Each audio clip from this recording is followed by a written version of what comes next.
तो स्टूडेंट्स अब हम स्टार्ट करने लगे हैं एक्सरसाइज 23, जिसका क्वेश्चन नंबर 1 हमारे पास है fill in the blanks. Blanks को हमने फिल करना है, उसमें अप्रोप्रिएट वर्ड्स लगाने हैं जो उसमें वर्ड आ रहा हो। तो फर्स्ट हमारे पास ब्लैंक है, interviews and surveys are methods to collect dash data. Interview और अगर आप सर्वे करें तो वो कौन सा डाटा होगा, इसमें कोई भी मीडियम नहीं आया। जब भी मीडियम आएगा सेकेंडरी डाटा हो जाएगा, और अगर आप डायरेक्ट इंटरव्यू कर रहे हैं तो प्राइमरी डाटा। प्राइमरी डाटा ये आपकी पहली fill in the blank. Next हमारे पास ब्लैंक सेकंड ब्लैंक है, in a frequency distribution data is grouped into dash. जो हमारे पास फ्रीक्वेंसी डिस्ट्रीब्यूशन होती है उसमें डाटा को ग्रुप्ड किया जाता है क्लास इंटरवल्स में। तो आपके पास इसका आंसर आएगा class intervals. Class intervals. Next हमारे पास है third, the difference between the upper and lower class limits is called. जो अपर क्लास लिमिट होती है और लोअर क्लास लिमिट, उनका डिफरेंस जो होता है उसे हम कहते हैं रेंज। यह आपने लिखना है रेंज। नेक्स्ट फोर्थ पार्ट है, a dash is a graphical representation of class intervals.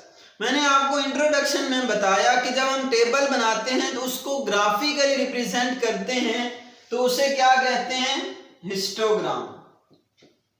Histogram ये आपका fourth part. The dash is the most frequently occurring value in a data set. जो हमारे पास डाटा गिवन होता है उसमें जो वैल्यू ज्यादा बार आ रही होती है उसे हम क्या कहते हैं, मॉड। ये आपकी हो गई फिल इन द ब्लैंक्स। सारी 5 पार्ट्स थे इसके। फिल इन द ब्लैंक्स आपकी सॉल्व हो चुकी हैं। इसके 5 पार्ट्स थे जो हमने सॉल्व कर लिए हैं।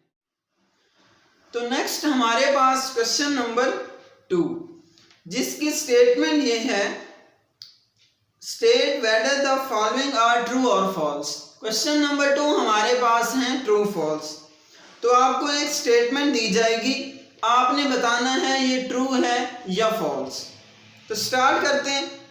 फर्स्ट हमारे पास है, the mean is calculated by dividing the sum of values by the number of values.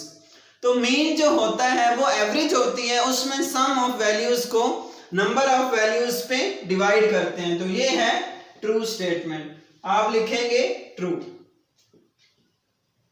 Next हमारे पास है second, to determine the mode the data should first be rearranged in ascending order. तो ये भी बात बिल्कुल ठीक है कि जब हमने मॉड फाइंड करना है तो सबसे पहले हम डाटा को असेंडिंग ऑर्डर में अरेंज करेंगे। तो ये भी हमारी स्टेटमेंट हो गई ट्रू। नेक्स्ट है हमारे पास थर्ड स्टेटमेंट, जो कि है, it is possible for the median and mod to be the same. ये मुमकिन है कि हमारा मीडियन और मॉड सेम हो, बिल्कुल मुमकिन है। ये स्टेटमेंट ट्रू है। ऐसा हो सकता है कि आपके पास मीडियन और मॉड का आंसर सेम आ रहा हो। नेक्स्ट हमारे पास फोर्थ पार्ट है, frequency is the number of times a data value appears in a class.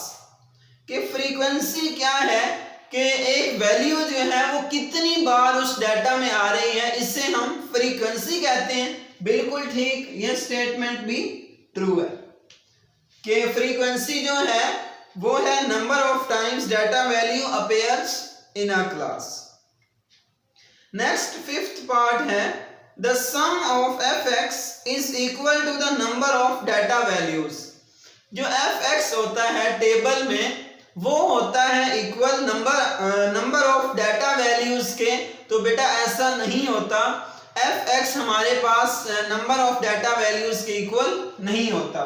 तो लास्ट वाली स्टेटमेंट आपकी फॉल्स है, बाकी सारी ट्रू है। ये था आपका क्वेश्चन नंबर 2 जो हमने कंप्लीट